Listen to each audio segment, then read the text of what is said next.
She discovered her daughter shivering on Christmas night while the Millionaire's family roared with laughter by the warm fireplace. A millionaire falls in love with a single mum. My beautiful family, what do you think will happen? Will it be a powerful revenge or a tough reunion? I promise this will be one of the greatest stories of your life. Hi, my beautiful family. I am your brother, Mr. Peter. May the Almighty surround you with His endless grace, filling your homes with peace, your hearts with overflowing love, and your lives with blessings that never run dry. May He keep my precious sisters, mothers, and daughters safe, strong, and forever honored. Amen. My family, everything I share with you is not just a story. It is my heart, my time, and my love poured out for you. When you stay till the end, you give meaning to my hard work, and you show me that our bond is unshakable. Even when some leave, I remain here with all my love, because true family never abandons one another. To those joining for the first time, don't hesitate, don't doubt. This family is real, and the old members know I have never betrayed their trust. Every word comes straight from my heart to yours. If your heart is true, right, present. If your love is real, right, I am with Mr. Peter. Some collisions happen in slow motion, giving you time to brace for impact. But this one struck Zaria Coleman like lightning, sudden, electric, and utterly devastating to her perfectly planned Tuesday morning. The autumn wind whipped through downtown Washington, D.C., with the kind of bitter chill that reminded everyone winter was approaching fast.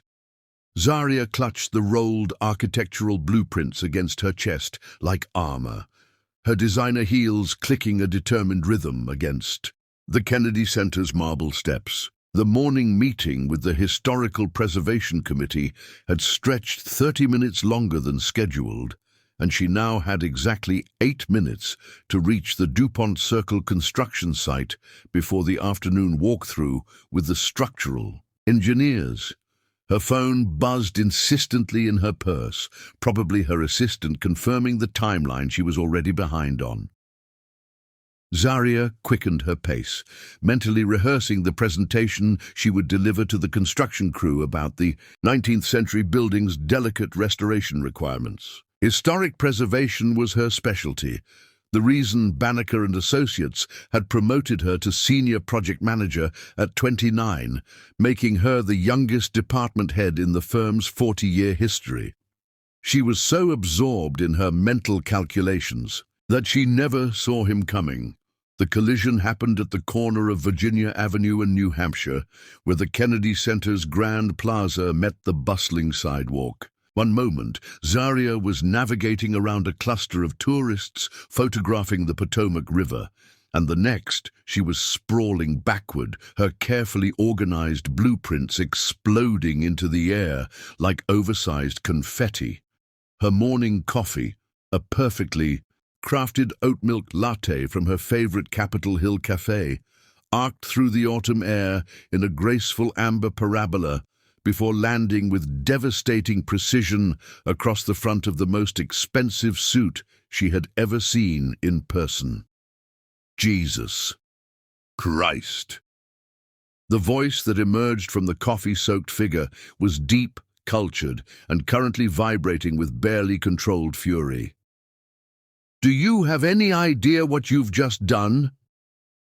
Zaria found herself staring up at a man who looked like he had stepped directly from the pages of Forbes magazine. Everything about him screamed wealth and privilege, from his perfectly styled dark hair to his hand-stitched Italian leather shoes. He was tall, probably 6'2", with the kind of sharp jawline that belonged in cologne advertisements, and eyes the color of storm clouds over the Chesapeake Bay. Those eyes were currently blazing with indignation as he surveyed the coffee damage spreading across his charcoal-gray suit jacket. "Well," he demanded, apparently expecting either an apology or an explanation for the laws of physics.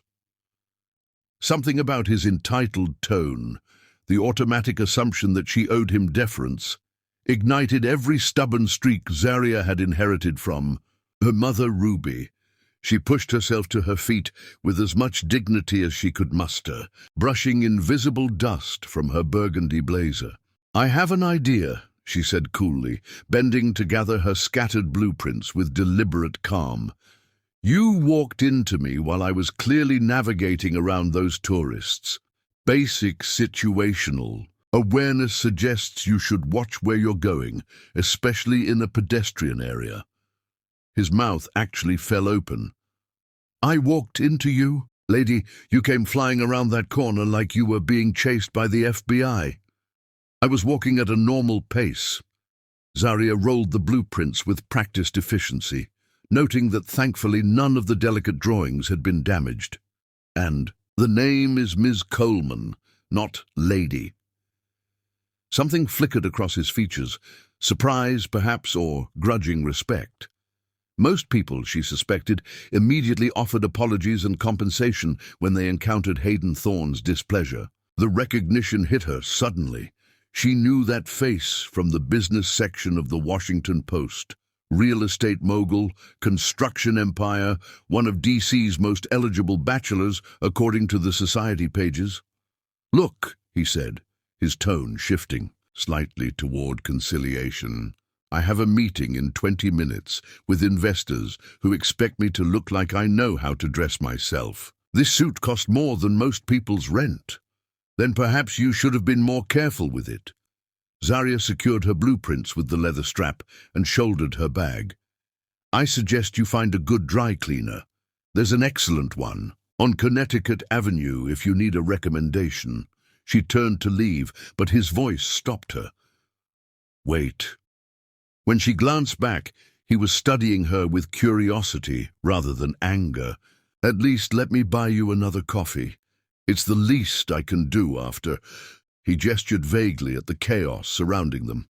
"After walking into me and ruining my morning schedule?" Zarya consulted her watch with pointed emphasis. "I don't think so. I don't have time for entitled men in expensive suits who think money solves everything."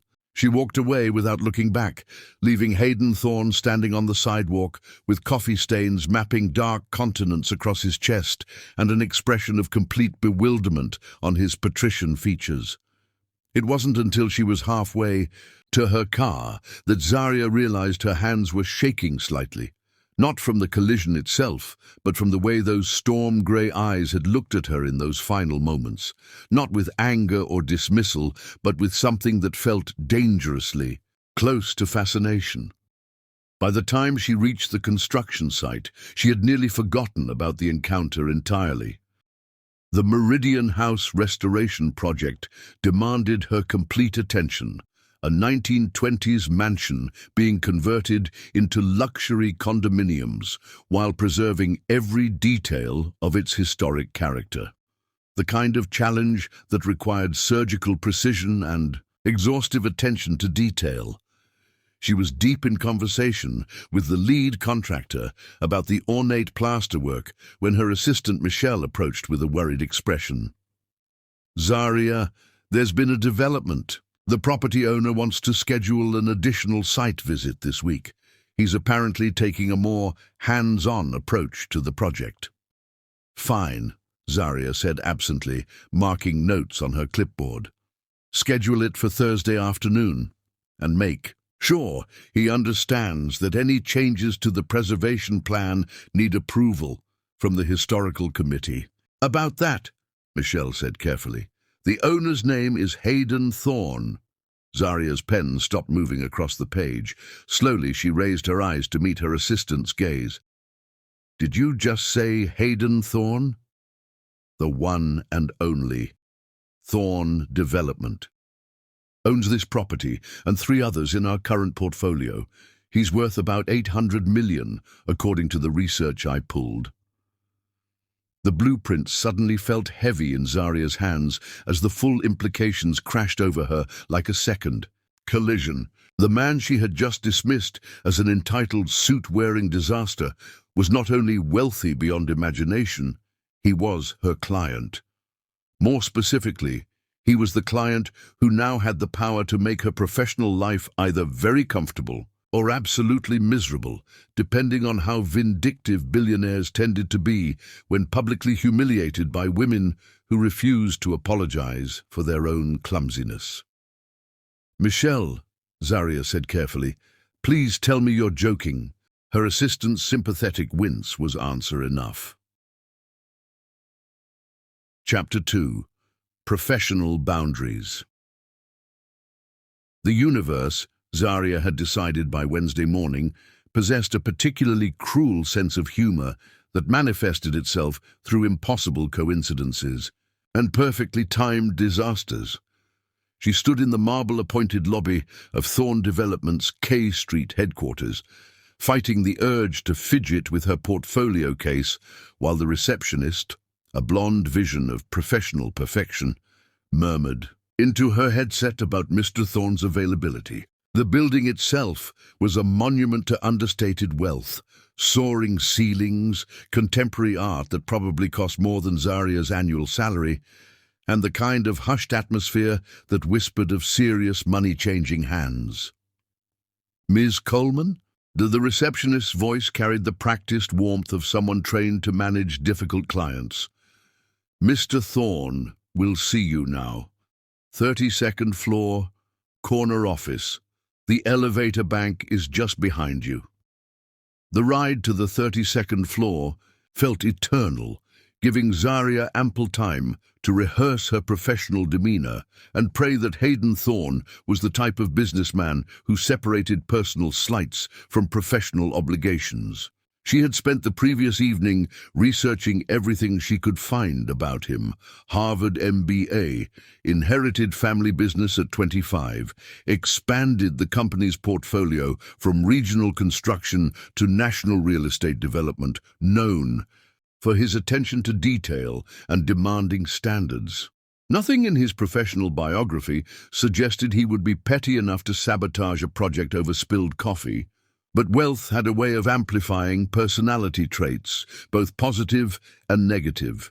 The elevator doors opened onto a reception area that belonged in Architectural Digest, all clean lines and expensive materials that somehow managed to feel warm rather than sterile. Another assistant, this one a distinguished man in his 50s, guided her through a maze of glass-walled offices where serious people in serious suits conducted serious business. "Mr. Thorne is finishing a conference call," the assistant explained. As they approached a set of imposing double doors, "He should be available momentarily."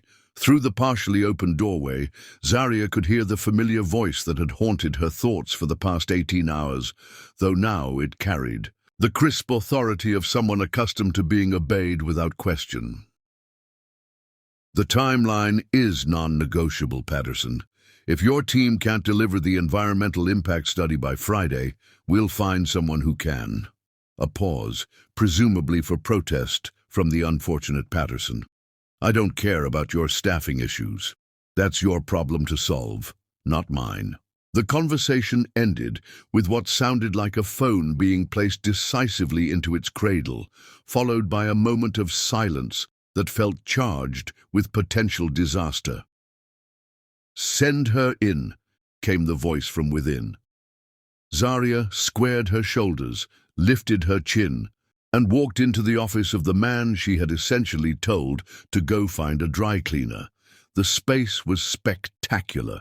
Floor-to-ceiling windows offering a panoramic view of the National Mall, custom furniture that managed to be both luxurious and functional personal touches that suggested this was more than just a corporate showpiece.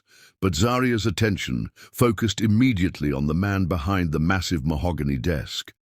Hayden Thorne looked up from a stack of documents, and for a moment, time seemed to crystallize around them like amber preserving an insect. He was wearing a different suit today, navy blue instead of the coffee-stained charcoal, but the effect was equally devastating.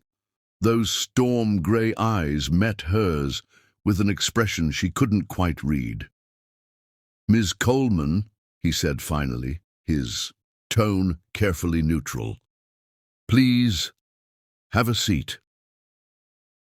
She settled into the chair across from his desk, placing her portfolio case precisely in her lap and folding her hands over it like a shield.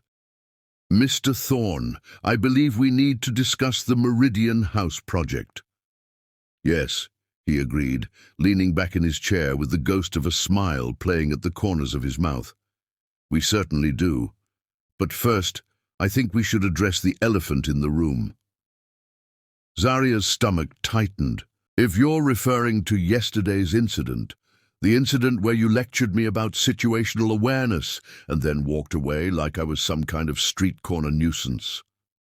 His tone remained pleasant, but there was steel underneath, the silk. "That incident? I apologize if my reaction seemed unprofessional," Zaria said carefully, though the words tasted like chalk in her mouth. "I was running late for an important meeting, and the collision caught me off guard." "Apology accepted," Hayden said, surprising her. "Though I have to admit, it's been a long time since someone dismissed me quite so thoroughly. Most people tend to be more accommodating." There was something in his voice, not mockery exactly, but a kind of curious appreciation that made Zaria's professional instincts prickle with warning. She had encountered this before. Wealthy men who found her refusal to be impressed by their status intriguing rather than insulting. It never ended well. "I prefer to keep my professional relationships strictly professional," she said firmly, "which brings us to why I'm here. The Meridian House restoration is a complex project with very specific historical requirements. The building is listed on the National Register of Historic Places, which means every modification must be approved by the Preservation Committee." "I'm aware of the restrictions," Hayden said, pulling a thick folder from his desk drawer. "I've reviewed the entire file. Your reputation for this kind of work is impressive, Ms. Coleman. The renovation of the Corcoran Museum Annex was particularly well executed." Zaria blinked in surprise. "You researched my previous projects?" "I research everything that affects my investments, including the people I hire to manage them." He opened the folder and began spreading photographs and documents across the desk. "I'm not interested in cutting corners or compromising the building's historical integrity. What I am interested in is a timeline that doesn't stretch into the next decade." For the next hour, they worked through the project specifications with the kind of focused intensity that made Zaria forget about everything except the intricate dance of preservation and modernization. Hayden asked intelligent questions, offered thoughtful suggestions, and demonstrated a grasp of construction logistics that impressed her despite herself. It wasn't until they reached the topic of the building's original hardwood floors that the conversation took an unexpected turn. "The plans call for complete refinishing," Hayden noted, pointing to a specific notation on the blueprint. "But wouldn't that damage the wood's patina? Part of the historical value comes from the natural aging, doesn't it?" Zaria looked up from the documents to find him studying her with genuine curiosity rather than the calculating assessment she had expected. "You're absolutely right. We're planning to use a specialized restoration technique that preserves the original character while addressing the structural damage. It's more expensive and time-consuming, but the results are worth it." "Cost isn't the primary concern," he said, which might have been the first time in Zaria's professional career that a client had uttered those words without irony. "Quality is—" Their eyes met across the desk, and for a moment Zaria felt something shift in the atmosphere between them, a recognition of shared standards and complementary expertise that had nothing to do with spilled coffee or damaged suits. Then Hayden's assistant knocked on the doorframe, breaking the spell. "Sir, your lunch appointment is here." "Already?" Hayden consulted his watch with visible reluctance. "Time flies when you're discussing 19th-century construction techniques." "Apparently," As Zarya gathered her materials, she felt his attention like a physical weight. When she stood to leave, he rose as well, coming around the desk with fluid grace. "Miss Coleman," he said as she reached the door, "would you consider having dinner with me? I'd like to continue this conversation in a less formal setting." The question hung in the air between them like a challenge, and Zarya felt her carefully constructed professional boundaries suddenly seem insufficient for the task at hand. "I don't mix business with pleasure, Mr. Thorne," she said finally. "It's a policy that has served me well. What if I promised to limit the conversation to 18th century masonry techniques and proper restoration of period lighting fixtures?" Despite herself, Zarya almost smiled. Almost. "Good night, Mr. Thorne." She left him standing in his office doorway, and this time she was absolutely certain he was watching her walk away with more than professional interest. The elevator ride down seemed even longer than the ride up, giving her too much time to wonder why refusing his invitation felt more like a loss than a victory. Chapter 3. A Glimpse of Her World. The autumn afternoon painted DC in shades of gold and amber when Zarya finally escaped the Meridian House construction site, her clothes dusted with plaster, and her mind buzzing with the satisfaction of a problem solved. She had spent the day mediating between the electrical contractor and the historical preservation specialist over the proper installation of period-appropriate lighting fixtures, a delicate negotiation that required equal parts technical expertise and diplomatic finesse. The kind of challenge that reminded her why she had fallen in love with restoration work in the first place, the intricate puzzle of honoring the past while serving the present.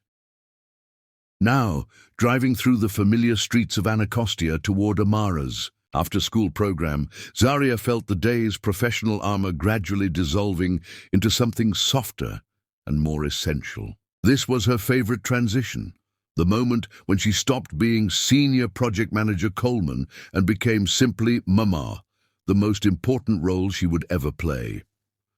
The Bright Futures Learning Center occupied a converted Victorian house on Good Hope Road, its cheerful yellow exterior and hand-painted sign radiating the kind of warmth that made parents feel their children were truly safe and cherished.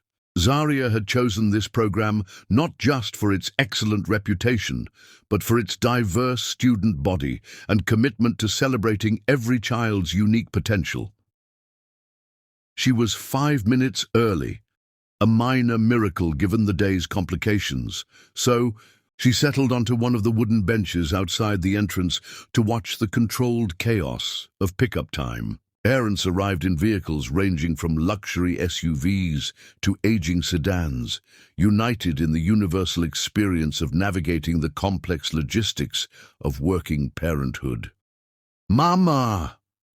The voice that called her name carried pure joy, and Zarya's heart performed its daily miracle of expansion as 7-year-old Amara Coleman burst through the center's front doors like a force of nature. Amara was sunshine personified, all endless energy and infectious curiosity, with her father's warm brown eyes and Zarya's determined chin. Today, she wore her favorite purple leggings and a Hello Kitty sweatshirt that had seen better days but remained her absolute favorite because Hello Kitty understands about friendship, Mama. "Hey, baby girl," Zarya said, opening her arms for the enthusiastic hug that made every difficult moment of the day worthwhile. "How was school today?" "Amazing," Amara declared, which was her standard response regardless of actual events. "We learned about the Washington Monument, and Miss Jennifer said it's the tallest stone structure in the world, and I'm going to build one in my bedroom, except mine will have windows so people can see out, and also maybe a playground at the top, because that would be more fun than just looking at things." Zarya listened to this stream of consciousness planning session while gathering Amara's backpack and art projects, marveling as she did every day at her daughter's ability to find wonder in everything around her. It was a gift Zarya was determined to protect, despite a world that seemed increasingly intent on dimming children's natural light. They were halfway to the parking lot when disaster struck in the form of a backpack zipper that chose that particular moment to surrender to 7 years of dedicated service. Amara's belongings exploded across the sidewalk like educational confetti: homework papers, crayons, a half-eaten granola bar, and the small stuffed elephant that served as her constant companion. "Oh no!" Amara wailed, as if the scattered supplies represented a genuine catastrophe rather than a minor inconvenience. "My homework is going to blow away." "It's okay, sweetheart," Zarya said, kneeling to begin the rescue operation. "We'll gather everything up. Nothing's lost." She was reaching for a wayward math worksheet when a pair of expensive Italian leather shoes appeared in her peripheral vision, followed by a familiar voice saying, "Looks like you could use some assistance." Zarya's head snapped up to find Hayden Thorne crouching beside her, already gathering scattered crayons with the focused efficiency of someone accustomed to solving problems. He had traded his business suit for dark jeans and a charcoal cashmere sweater that probably cost more than her monthly rent, but somehow managed to look completely at ease, collecting a 7-year-old's school supplies from the sidewalk. "Mr. Thorne," Zarya said, her voice carefully neutral despite the acceleration of her pulse. "What are you doing here?" "I was in the neighborhood for a zoning meeting," he said, depositing the rescued crayons into her outstretched hands. "The community center 2 blocks over is applying for permits to expand their youth programs." Before Zarya could process the implications of Hayden Thorne attending zoning meetings in her neighborhood, Amara's natural curiosity asserted itself. "Who are you?" she asked, with the directness that only children could manage without giving offense. "Are you helping because you're nice, or because you know my mama?" Hayden's expression softened in a way that transformed his entire face, erasing the sharp edges of authority and revealing something infinitely more appealing. "I'm helping because your mama is very smart and works very hard, and sometimes smart, hard-working people need a little assistance with backpack emergencies." Amara considered this explanation with the seriousness of a judge weighing evidence. "That's true," she concluded. "Mama is the smartest person in the whole world. She builds beautiful things that last forever and ever." "She does indeed," Hayden agreed, his eyes meeting Zarya's over Amara's head with an expression that made her suddenly self-conscious about her plaster-dusted appearance and the tendril of hair that had escaped her professional bun. "Are you coming to our house for dinner?" Amara asked, with the casual assumption that all interesting adults would naturally want to extend their acquaintance with the Coleman family. "Amara," Zarya said quickly, heat rising in her cheeks, "Mr. Thorne has his own dinner plans." "Actually," Hayden said, standing and brushing dust from his jeans, "I don't, but I wouldn't want to impose on your evening." There was something in his tone, a carefully casual quality that suggested the invitation mattered more than he was willing to admit. Zarya found herself caught between the practical wisdom of maintaining professional boundaries and the dangerous flutter of possibility that his presence seemed to inspire. "We're having spaghetti and meatballs," Amara announced, apparently taking his interest as an established fact. "And Grandma Ruby is coming over to help with my school project about DC landmarks. She knows everything about Washington because she's lived here her whole entire life, which is like 100 years. 52 years, Zarya corrected automatically, then realized she was essentially providing her mother's biography to a man she had known for exactly 3 days. "Grandma Ruby sounds like a fascinating woman," Hayden said with apparent sincerity. I'd love to meet her sometime. The casual way he inserted himself into the hypothetical future of her family life sent warning signals through Zaria's carefully constructed defenses. This was exactly how it started.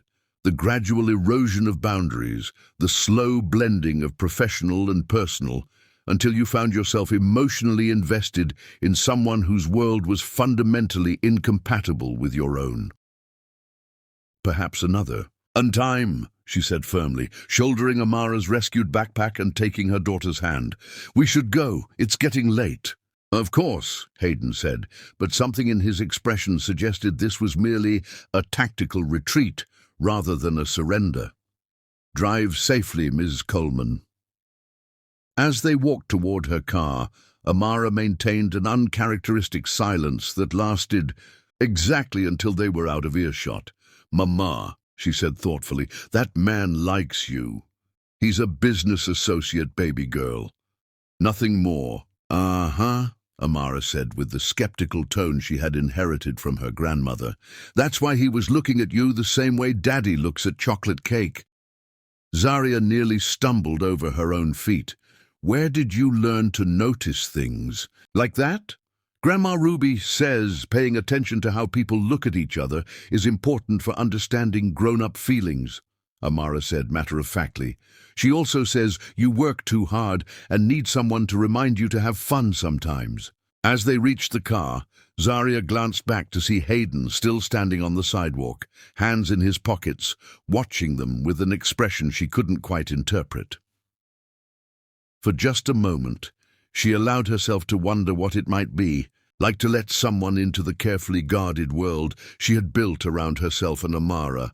Then she remembered exactly why she had built those walls in the first place. But the wondering followed her all the way home, persistent as a half-remembered song that refused to fade. Chapter 4. The Fall from Grace.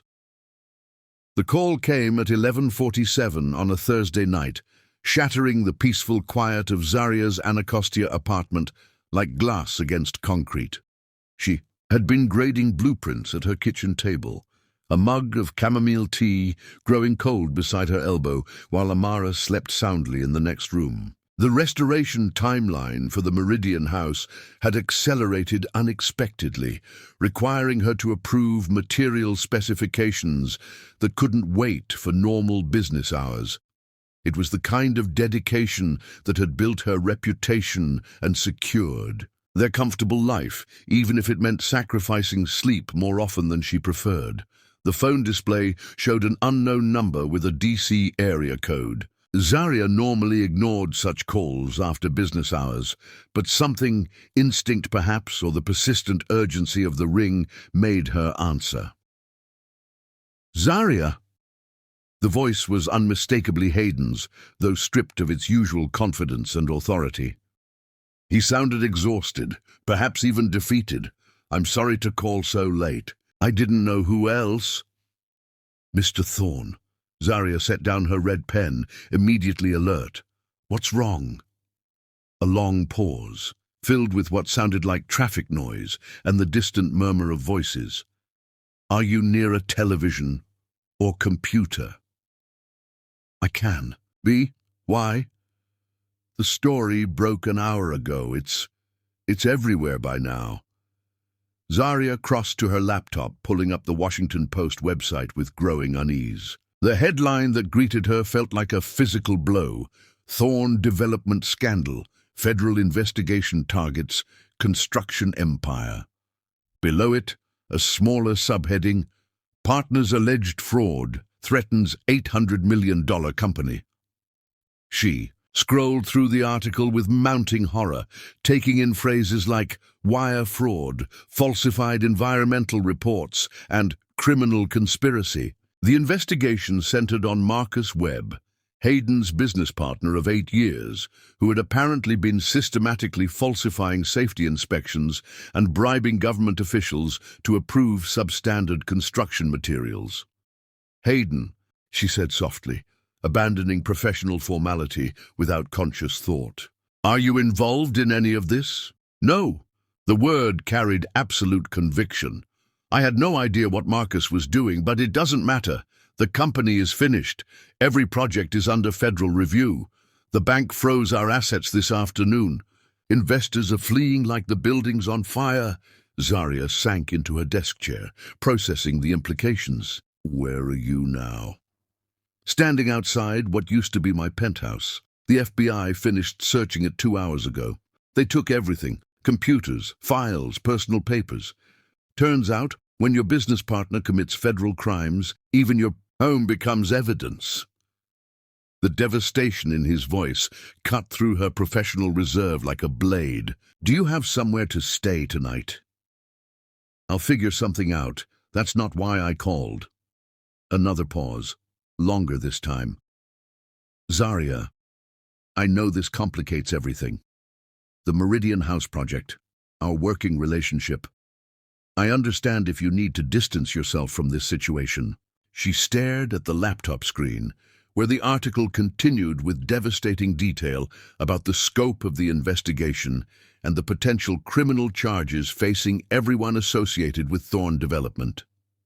By morning, Hayden's face would be on every news program in the city, his reputation destroyed by association with crimes he apparently never committed. The project specifications are solid, she heard herself saying. All the permits were obtained through proper channels. There's no reason the restoration can't continue under new ownership. New ownership, he repeated with bitter humor. Yes, I suppose that's inevitable. Zarya closed the laptop, unable to bear reading any more about the destruction of a man she was only beginning to understand. Hayden, about that dinner invitation. Forget I mentioned it. You were right to keep things professional. Getting involved with me now would be career suicide. Actually, she said, surprising herself, I was going to say that my offer stands. If you need somewhere to think, to figure out your next steps, Amara and I have a guest room. It's not much, but it's clean and quiet. The silence stretched so long, she wondered if the call had disconnected. Then, you would do that, even knowing what this association might cost you. Zarya thought about the question seriously, weighing professional caution against human compassion.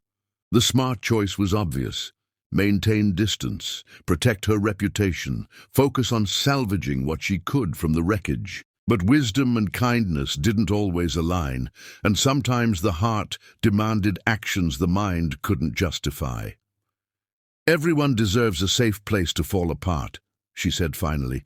If you need that place to be here, the door is open. Another long pause. I don't understand you, Zarya Coleman. That makes two of us. She gave him her address and ended the call, then sat in the sudden quiet of her kitchen, wondering what force of temporary insanity had just compelled her to invite a man she barely knew, a man whose life was currently exploding in spectacular fashion into the sanctuary she had built for herself and her daughter. 40 minutes later, a soft knock at her door announced Hayden's arrival. When she opened it, she barely recognized the confident businessman she had sparred with over construction timelines. This man looked hollowed out, his expensive clothes rumpled and his eyes carrying the shell-shocked expression of someone whose entire world had shifted without warning. He carried a single leather overnight bag and what appeared to be a bottle of very expensive wine. I brought this, he said, holding up the bottle awkwardly. Seemed like the least I could do. Though given the circumstances, you might prefer to save it until I'm no longer a federal fugitive. You're not a fugitive, Zarya said, stepping aside to let him enter. You're an innocent man whose partner made terrible choices. There's a difference. The court of public opinion doesn't typically recognize that distinction.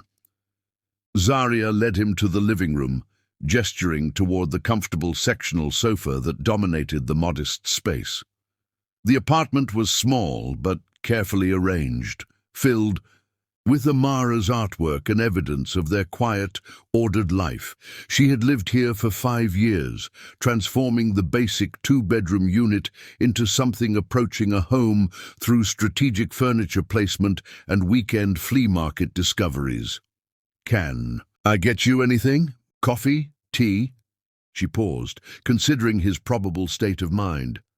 "Something stronger." "Coffee would be good. I have a feeling sleep isn't happening tonight." While she prepared the coffee, Hayden examined the photographs covering her refrigerator. Amara's. School pictures, vacation snapshots, candid moments that captured the easy joy of their small family. When she returned with 2 steaming mugs, he was studying a picture of Amara in a Halloween costume from the previous year. "Wonder Woman," he observed with the first genuine smile she had seen from him all evening. "Excellent choice." It was. And her idea. She said Wonder Woman fights for justice and protects people who can't protect themselves. Zarya settled onto the opposite end of the sofa, maintaining careful distance. 7-year-old moral clarity. "Must be nice," Hayden said, accepting the coffee gratefully, having that kind of certainty about right and wrong. They sat in comfortable silence for several minutes, drinking coffee and contemplating the ruins of the day. Finally, Hayden spoke again. "There's something else," he said quietly. "Something I should probably tell you." Zarya's stomach tightened. "What?" "I've been offered a position, teaching position actually. Georgetown's business school wants me to develop a curriculum on ethical construction practices." He laughed, but there was no humor in it. "Apparently, my recent experience with the consequences of unethical practices makes me uniquely qualified to discuss the topic." "That's good news, isn't it? A chance to rebuild. It would mean starting over completely. No money, no properties, no empire to inherit, just a professor's salary and whatever credibility I can salvage from this disaster." Zarya studied his profile in the dim lamplight, noting the tension in his jaw and the way his hands gripped the coffee mug like an anchor. "What does your family think about this career change?" "They're not speaking to me at the moment. Apparently, bringing scandal to the Thorn name is unforgivable, even when you're the victim rather than the perpetrator." He met her eyes with rueful honesty. "Turns out family loyalty has its limits when federal investigations are involved." The casual way he mentioned his family's abandonment hit Zarya like a physical blow. She couldn't imagine turning her back on someone she loved, regardless of circumstances beyond their control. "I'm sorry," she said, meaning it completely. "Don't be. It's clarifying, actually. Helps you understand who people really are when the walls come down." As if summoned by their conversation, a soft sound from the hallway announced Amara's emergence from her bedroom, rubbing sleepy eyes and clutching her stuffed elephant. "Mama," she said in the small voice she used when uncertain. "I heard talking." "It's okay, baby girl. We have a guest, Mr. Thorne, from the construction site." Amara blinked in the direction of the sofa, gradually focusing on Hayden's familiar face. Instead of shyness or concern, her expression brightened with pleased recognition. "Oh, the nice man who helped with my backpack." She padded across the room without hesitation, apparently considering his presence a delightful surprise rather than an intrusion. "Are you having a sleepover?" "Something like that," Hayden said gently. "I hope that's okay with you." "It's very okay," Amara declared with the generous hospitality that made Zarya's heart swell with pride. "We can have pancakes for breakfast, and I can show you my room, and maybe you can help me with my monument project." "I'd like that very much," Hayden said, and Zarya was startled by the genuine warmth in his voice. "What kind of monument are you building?" "A tower for birds," Amara announced, as if this were the most logical thing in the world. "With little apartments inside, so different kinds of birds can be neighbors and share things. That sounds like the best kind of monument, Hayden said seriously. Beautiful and useful. As Zaria tucked Amara back into bed, she found herself watching the gentle way Hayden had interacted with her daughter. No condescension, no awkward attempts to manufacture child-appropriate conversation, just natural kindness and genuine interest in a 7-year-old's architectural ambitions. When she returned to the living room, he was standing at the window, looking out at the quiet street, with an expression she couldn't quite read. "Thank you," he said without turning around. For believing I'm not the villain in this story." "Everyone deserves the benefit of the doubt," Zaria said, though even as she spoke the words, she knew they didn't capture the full truth of why she had opened her door to him. The real truth was more complicated, more dangerous. Somewhere between their first collision and this moment of unexpected intimacy, Hayden Thorne had stopped being merely a client and become something she wasn't quite ready to name. But as she watched him, standing in her living room, surrounded by the evidence of the life she had built through determination and careful choices, one thing became absolutely clear. Whatever happened next would change everything. Chapter 5. Unlikely Family. 3 weeks into November, Zaria's carefully ordered life had been thoroughly revolutionized by the presence of a fallen billionaire who made pancakes like a short-order cook and approached 7-year-old logic puzzles with the same intensity he had once brought to million-dollar construction deals. The transformation had been gradual but undeniable. What began as a temporary arrangement, a safe harbor while Hayden navigated the legal aftermath of his partner's crimes, had evolved into something that felt dangerously close to domestic bliss. The guest room no longer felt like a guest room. It had become Hayden's space, marked by his reading glasses on the nightstand and the legal documents that covered every available surface as he worked with attorneys to untangle 8 years of fraudulent business practices. More significantly, Amara had claimed him as her personal project, determined to educate him in the essential skills of proper neighborhood living. Under her enthusiastic tutelage, he had mastered the intricacies of the metro system, discovered the best corner store for emergency milk runs, and learned to appreciate the specific joy of Saturday morning cartoons consumed in pajamas with chocolate chip pancakes. Zaria had never seen anything quite like it. This billion-dollar businessman sitting cross-legged on her living room floor, helping Amara construct an elaborate monument to interspecies friendship using cardboard tubes and construction paper, debating with perfect seriousness whether the bird apartments should have balconies or just regular windows.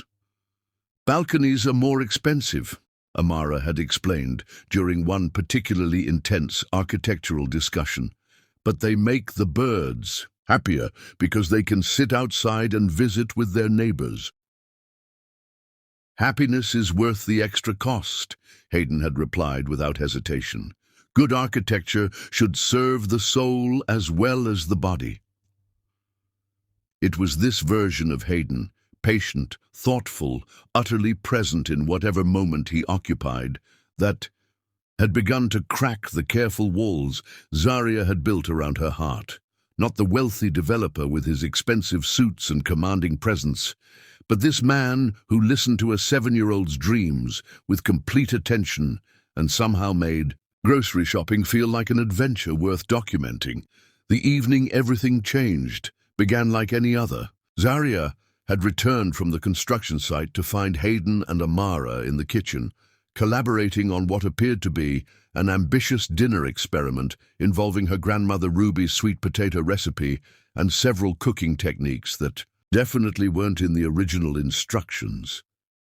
"We're making improvements," Amara announced, covered in flour and radiating satisfaction. "Hayden says cooking is just construction with food." "That's actually not wrong," Zaria said, surveying the controlled chaos that had once been her organized kitchen. Every pot seemed to be in use, and there were mysterious ingredients scattered across the counter that she was fairly certain hadn't been in her pantry that morning. "I may have gotten carried away," Hayden admitted, looking faintly embarrassed as he stirred something that smelled incredible but definitely wasn't standard sweet potato casserole. "Amara mentioned her grandmother's recipe, and I thought maybe we could surprise her when she arrives." "Grandma Ruby is coming tonight?" Zaria set down her work bag, suddenly conscious of her appearance after a long day managing temperamental contractors. "She didn't tell me." "She called this afternoon," Amara said, apparently having appointed herself the household's social coordinator. "She said she wanted to meet our house guest properly, instead of just hearing about him from other people who might not tell the story right." Zaria felt her stomach drop slightly. Ruby Coleman possessed an uncanny ability to see through people's carefully constructed facades, a talent that had served her well during 30 years of teaching middle school in DC's public schools. More importantly, she had very specific opinions about the type of men who deserved access to her daughter and granddaughter's lives. "When did she say she was coming?" Zaria asked, already calculating how much time she had to prepare Hayden for the full force of Ruby's maternal interrogation. "She should be here any minute," Hayden said, consulting his watch. "Don't worry, I've been practicing my answers to grandmother-level questions all afternoon." Before Zaria could ask what that meant, a familiar knock echoed through the apartment. 3 sharp raps followed by 2 softer ones, Ruby's signature announcement that had been making Amara giggle. Since she was old enough to recognize patterns, Grandma Ruby, Amara abandoned her cooking duties and raced toward the front door, leaving Zaria and Hayden to face each other across the flour-dusted kitchen. "Any last-minute advice?" he asked, with the expression of a man about to face a firing squad. "Don't try to impress her," Zaria said quickly. "She can smell artifice from 3 blocks away. Just be yourself." "Right," Hayden said, straightening his shoulders. "No pressure at all." Ruby Coleman's entrance into any space was an event worth witnessing. At 52, she possessed the kind of timeless beauty that suggested she had been stunning at 20 and would still be turning heads at 70. Her silver-streaked hair was swept into an elegant updo that somehow managed to look both effortless and perfectly styled, and she moved with the confident grace of a woman who had spent decades commanding respect from roomfuls of skeptical teenagers. Tonight, she wore a burgundy wrap dress that Zaria recognized as her mother's favorite meeting new people outfit, the one reserved for parent conferences, first dates, and other occasions requiring the full deployment of Ruby Coleman's considerable personal presence. "Well, well," Ruby said, her warm brown eyes taking in the domestic scene with obvious amusement. "Look what we have here, a man who cooks and a granddaughter covered in evidence of actual learning. This is already more promising than most situations." She embraced Amara with the fierce affection reserved for grandmothers everywhere, then turned her attention to Hayden with the assessing gaze of a woman accustomed to evaluating character quickly and accurately. "You must be Mr. Thorne," she said, extending a graceful hand. "I'm Ruby Coleman, and I believe you've been taking excellent good care of my girls." "Mrs. Coleman," Hayden said, accepting her handshake with careful respect. "Thank you for welcoming me into your family's home. I know this situation is unconventional." "Honey," Ruby said with a laugh that transformed her entire face. "Unconventional is just another word for interesting. And I've been waiting 52 years for my daughter to bring home someone interesting." "Mother," Zaria said with the long-suffering tone of daughters everywhere, "he's not." "We're not. Of course not, baby girl," Ruby said with exaggerated innocence. "Just 2 professional colleagues sharing living space and raising a child together. Happens all the time in the architecture business, I'm sure." Hayden cleared, his throat diplomatically. Perhaps we should focus on dinner. Amara and I were attempting to recreate your sweet potato recipe, though I suspect we may have taken some creative liberties. Creative liberties, Ruby repeated, moving to inspect their culinary efforts with the focused attention of a food critic. Interesting phrase. What kind of liberties are we talking about? What followed was perhaps the most entertaining cooking lesson Zarya had ever witnessed. Ruby examined their modifications with scientific precision, asking pointed questions about technique and reasoning, while Amara provided enthusiastic commentary on every decision. So you added bourbon to the sweet potatoes, Ruby observed, stirring the mixture thoughtfully, and cardamom to the spice blend, plus what appears to be a pecan praline topping that definitely wasn't in my original recipe. I thought the flavors would complement each other, Hayden said, with the careful tone of a student presenting a thesis to a particularly demanding professor. And Amara mentioned you like pecans. I do like pecans, Ruby agreed, and bourbon, and men who pay attention to details that matter to the women in their lives.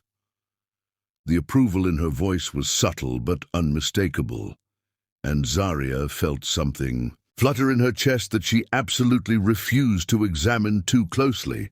Dinner was a revelation. The improved sweet potato casserole was genuinely exceptional, and the easy conversation that flowed between the four of them felt like something she had been missing without realizing it. Hayden held his own against Ruby's gentle interrogation, answering questions about his family, his work, and his plans for the future, with the kind of honest directness that gradually earned her mother's respect. So what happens next? Ruby asked as they cleared the dinner dishes. When all this legal business is settled and you're ready to start over? I'm not sure yet, Hayden admitted. The teaching position at Georgetown is a possibility, but it would mean completely changing the trajectory of my life, starting over from the beginning.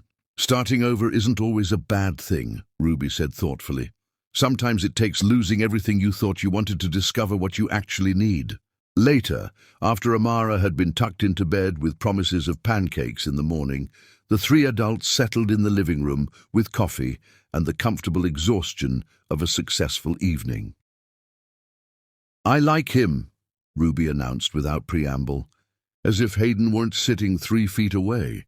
He's got good hands for a rich man. Former rich man, Hayden corrected with self-deprecating humor.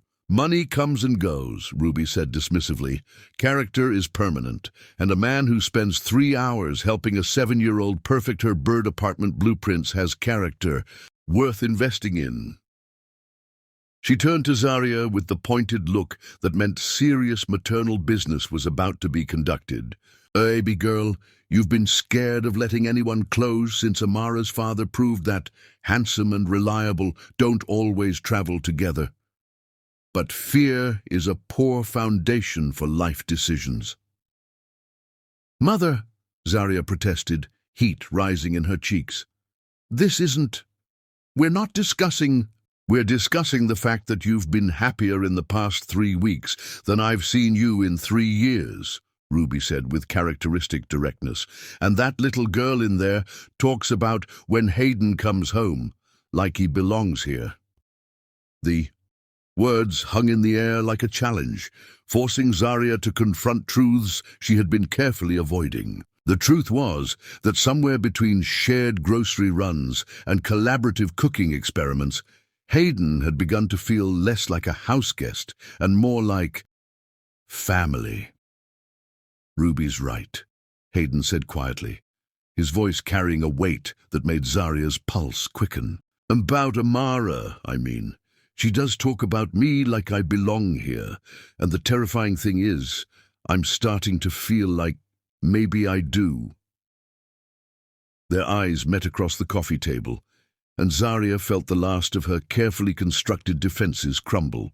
Under the weight of possibility, This wasn't supposed to happen. She wasn't supposed to fall for a man whose life was currently in chaos, whose future remained uncertain, whose very presence in her world represented everything she had learned to avoid.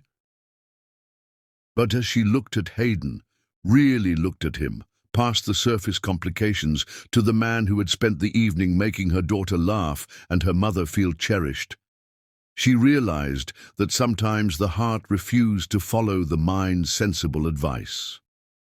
"Maybe you do," as she heard herself saying, the words emerging before wisdom could stop them. Ruby smiled with the satisfaction of a woman whose instincts had once again proven correct. And somewhere in the space between confession and possibility, everything changed. The future remained uncertain, filled with legal proceedings and financial complications, and the thousand small challenges that came with rebuilding a life from the ground up. But for tonight, sitting in her living room with a man who made pancakes like poetry and a mother who saw through facades to the soul beneath, Zarya allowed herself to believe that maybe, just maybe, some risks were worth taking. Even the ones that scared her most. Chapter 6. Family Interference. December arrived in Washington, D.C., with the kind of brutal clarity that stripped leaves from trees and illusions from comfortable situations. And the first sign of trouble came in the form of an unexpected visitor on a frigid Tuesday morning.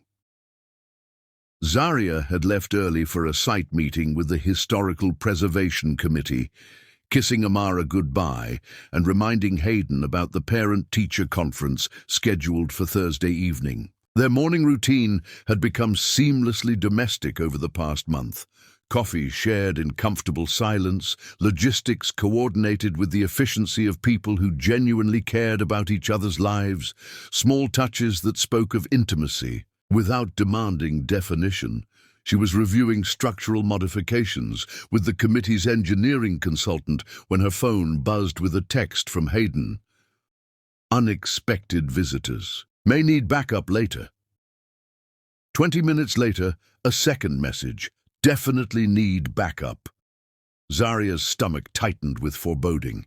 In the 6 weeks since Hayden had been living with them, his family had maintained radio silence, no calls, no visits, no acknowledgement of his existence beyond what their attorneys required for the ongoing federal investigation. She had assumed this neglect was permanent, a casualty of scandal and damaged social standing. Apparently, she had assumed wrong. The scene that greeted her when she arrived home early from work looked like a hostile takeover orchestrated by people who shopped exclusively at stores that didn't display prices. Victoria Thorne stood in Zarya's modest living room like a disapproving queen surveying a peasant village. Her perfectly tailored St. John suit and flawless silver hair broadcasting wealth and authority with every carefully controlled breath. Beside her, Preston Thorne radiated the quiet menace of a man accustomed to getting his way through applications of money and influence rather than raised voices. He was examining Amara's artwork on the refrigerator with the expression of someone discovering evidence of a communicable disease. Evangeline completed the family tableau, perched on the edge of Zarya's sectional sofa as if afraid prolonged contact might contaminate her designer ensemble. She held a cup of what appeared to be Zarya's good coffee, sipping it with the martyred expression of someone suffering through inferior accommodations for the greater good.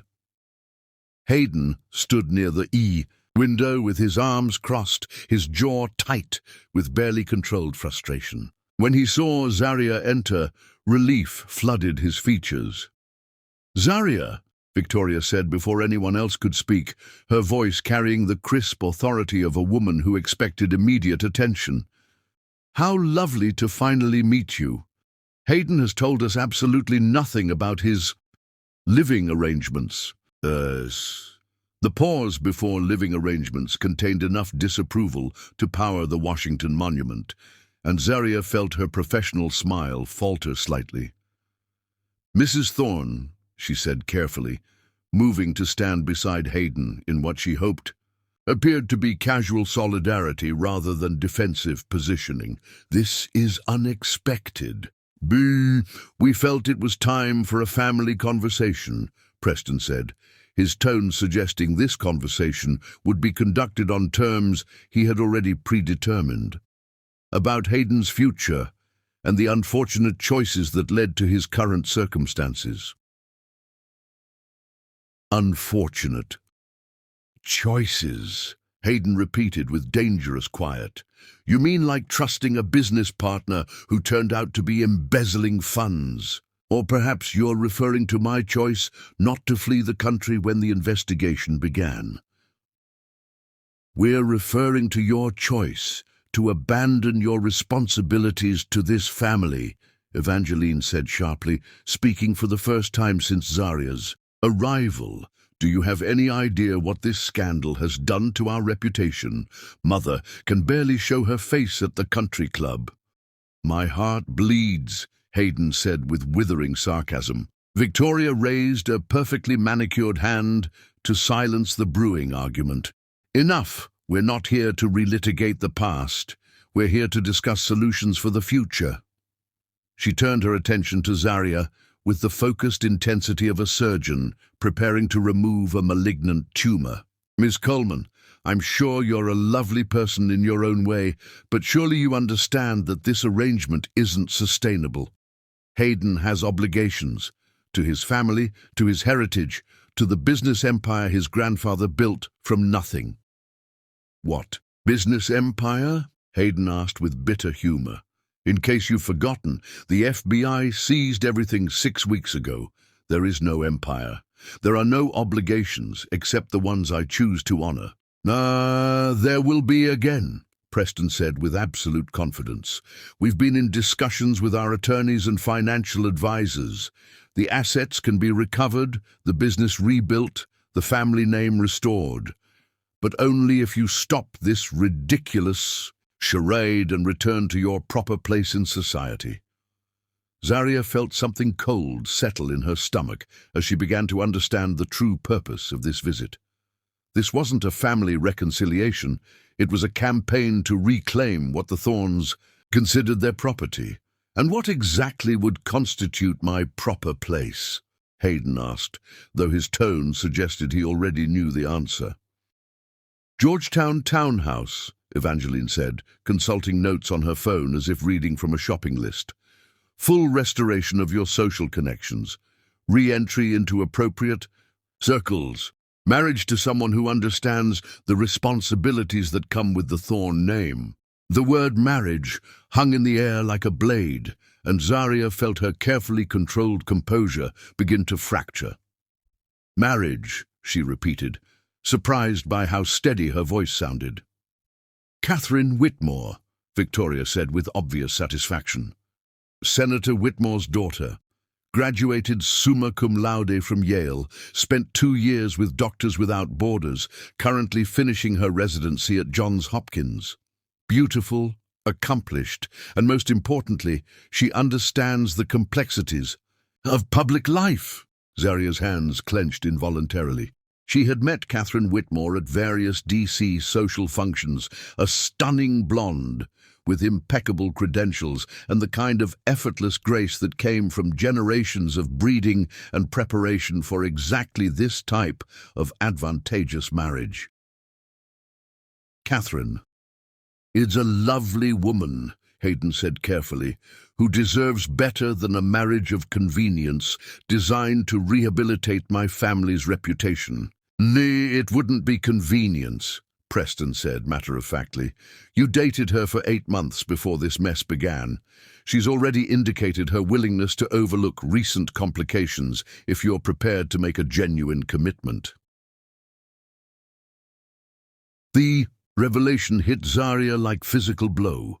Hayden had never mentioned Catherine Whitmore, never suggested there was anyone in his past who might have legitimate claims on his future. She felt suddenly foolish for assuming she knew him well enough to trust her heart to his care. That was 2 years ago, Hayden said, his voice carrying a warning note.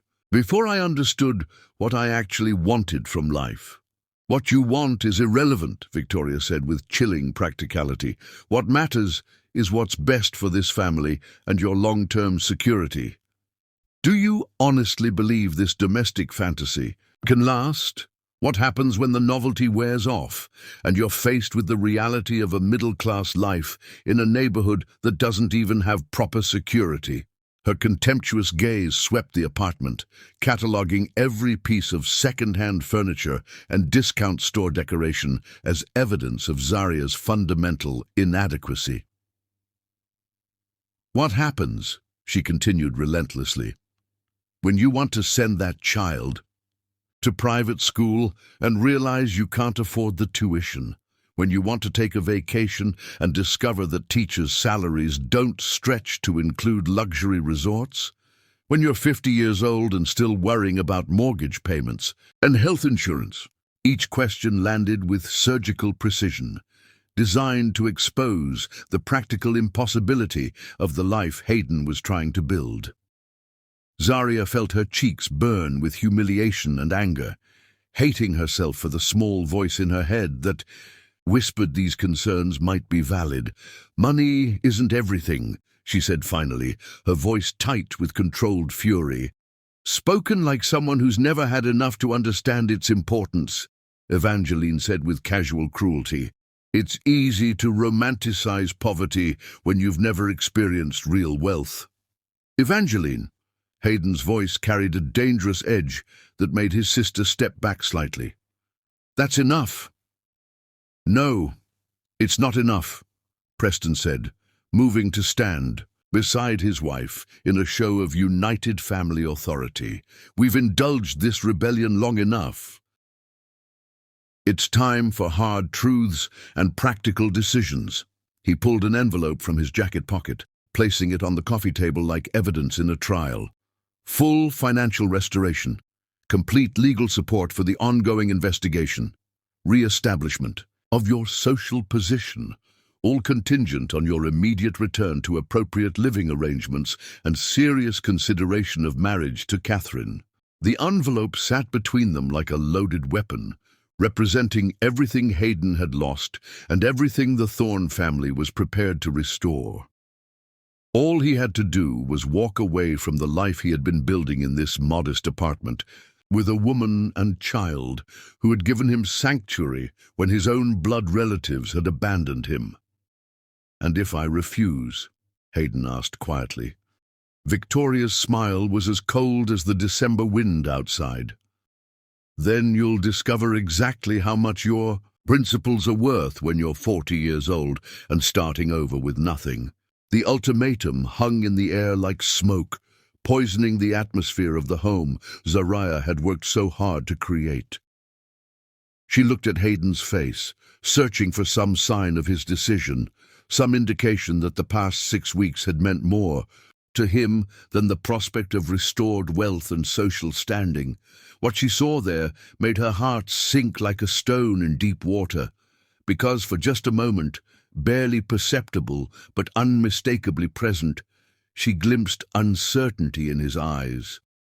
The flicker of a man calculating odds and weighing possibilities, considering whether love was worth the price of permanent exile from everything he had ever known. It lasted only seconds before his expression hardened with resolve. But those seconds told Zaria everything she needed to know about the fundamental fragility of the happiness she had been foolish enough to believe might last.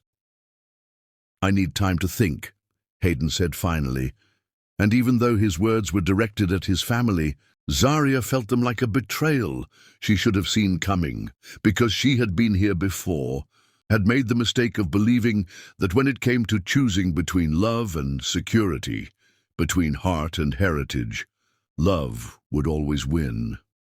She was learning once again how naive that belief truly was. Chapter 7. The Christmas Betrayal. Christmas Eve morning dawned grey and bitter in Washington, D.C., the kind of weather that matched the Arctic atmosphere that had settled over Zaria's apartment in the 3 weeks since the Thorne family intervention. The countdown to disaster had been subtle, but relentless. Hayden still helped Amara with homework, still made pancakes on Saturday mornings, still kissed Zaria goodnight with apparent tenderness.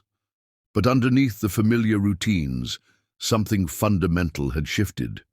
Phone calls taken in hushed voices, behind closed doors, unexplained absences that stretched longer each day, a growing distance in his eyes that no amount of forced normalcy could bridge. Zaria had watched it happening with the sick fascination of someone witnessing a slow-motion car accident, knowing the impact was inevitable, but powerless to prevent it. She had tried confronting him directly, demanding honesty about his family's ultimatum and his intentions for their future. But Hayden had become a master of deflection, offering reassurances that felt increasingly hollow and promises that rang like counterfeit coins. Now, standing in her kitchen while Amara decorated sugar cookies with enough enthusiasm to power the national Christmas tree, Zaria felt the weight of impending loss like a physical ache in her chest. "Mama, look!" Amara held up a star-shaped cookie covered in so much red icing it resembled abstract art. "This one is for Hayden to take to his family's party tonight." Zaria's hand stilled on the coffee mug she'd been washing. "What party, baby girl?" "The Christmas party at his family's big house. He told me about it yesterday when you were at work. He said it's a fancy party with lots of important people and a really big Christmas tree." The mug slipped from Zaria's nerveless fingers, shattering against the kitchen floor in an explosion of ceramic and cold coffee. She stood frozen, staring at the wreckage while her mind processed the implications of what Amara had just revealed. "Mama?" Amara's voice carried concern. "Did I say something wrong?" "No, sweetheart," Zaria managed, kneeling to gather the larger pieces while her heart hammered against her ribs. "You didn't do anything wrong. Tell me more about this party." "Well, Hayden said his family wants him to come home for Christmas. And he thought maybe we could go too. But then he said it might be better if just he went first, to make sure everyone would be nice to us." Amara's 7-year-old logic made the betrayal sound almost reasonable. "He said after Christmas we could all visit together when everyone isn't so busy with party things." Each word landed like a physical blow. Hayden had been planning this, had been discussing it with her daughter while deliberately keeping her in the dark. The calculated deception felt worse than an outright lie, because it demonstrated the care he had taken to manage the situation without consulting the people whose lives would be most affected by his choices. "Where is Hayden now?" Zaria asked, surprised by how calm her voice sounded. "In his room, getting ready. He said he needs to look extra nice because first impressions are important." Amara paused in her cookie decorating, studying her mother's face with the perceptive gaze that missed nothing. "Mama, why do you look sad?" Before Zaria could formulate an answer that wouldn't traumatize her daughter, Hayden emerged from the guest room, wearing a charcoal grey suit that she hadn't seen since his business empire days. He had clearly put considerable effort into his appearance. Fresh haircut, expensive watch, the kind of polished presentation that belonged in boardrooms and country clubs rather than modest Anacostia apartments. He looked like the man she had first collided with outside the Kennedy Center, all sharp edges and unconscious privilege, and the transformation hit her like a glimpse of an unwelcome future. "You look very handsome," Amara announced, apparently oblivious to the tension crackling between the adults. "Are you excited about the party?" "Thank you, sweetheart," Hayden said, his smile not quite reaching his eyes. "I should be back late tonight. Don't wait up." The casual dismissal, the assumption that she would simply accept his unexplained absence on Christmas Eve, ignited the anger Zaria had been carefully suppressing for weeks. "Amara," she said quietly, "why don't you take your cookies to your room?" You can finish decorating them while Mama and Hayden have a grown-up conversation." Something in her tone must have warned Amara that this conversation wouldn't be pleasant, because she gathered her cookies without argument and disappeared down the hallway with the efficiency of a child who had learned to recognize when adults needed privacy for difficult discussions. "When were you planning to tell me?" Zaria asked once they were alone. Hayden had the grace to look ashamed, though he didn't attempt to deny what she had discovered. "I was going to talk to you tonight when I got home." "After the fact. After you had already made your choice and presented me with the results." "It's not what you think," he said quickly. "This is just reconnaissance. My family has been pressuring me for weeks, and I thought if I could just see them, talk to them face to face, maybe I could make them understand." "Understand what, exactly?" Zaria's voice carried a dangerous edge. "That you've been slumming in Anacostia, that your experiment in poverty has been educational, but you're ready to return to your real life now? That's not fair, isn't it?" She moved closer, studying his face with the same intensity she brought to architectural plans. "Because from where I'm standing, this looks exactly like a man hedging his bets, keeping his options open, making sure he has somewhere to land when this domestic fantasy becomes inconvenient." "Zaria, please, you're making this more complicated than it needs to be." "Am I? Because it seems pretty simple to me. Either you want to be here with us, or you want to be there with them. Either this is your life, or it's a temporary distraction while you figure out what you really want." Hayden ran a hand through his carefully styled hair, and for a moment she glimpsed the vulnerable man who had stood in her doorway 6 weeks ago, broken and desperate for sanctuary. "I love you," he said quietly. "I love Amara. I love the life we've built here, but my family, they're offering me everything back, my business, my reputation, my future. How can I not at least consider what that means?" "What it means," Zaria said with devastating clarity, "is that everything we've shared has been conditional, temporary, something you were willing to try until a better offer came along." "That's not true." "Then don't go." The words hung between them like a test, and Zaria saw the exact moment when Hayden failed it, the hesitation in his eyes, the calculation that weighed her love against his family's ultimatum, the fundamental uncertainty about whether what they had built together was worth the sacrifice his family demanded. "I have to," he said finally. "But this doesn't change anything between us. I'll be back tonight, and we can talk about everything then." "No," Zaria said quietly. "You won't." "What do you mean?" She looked at him with the clarity that comes from finally understanding a situation completely. "I mean that when you walk out that door in your expensive suit to attend your family's party, you're making a choice, and it's not us." "Zaria, take Amara with you." The words emerged from some primal protective instinct she hadn't known she possessed.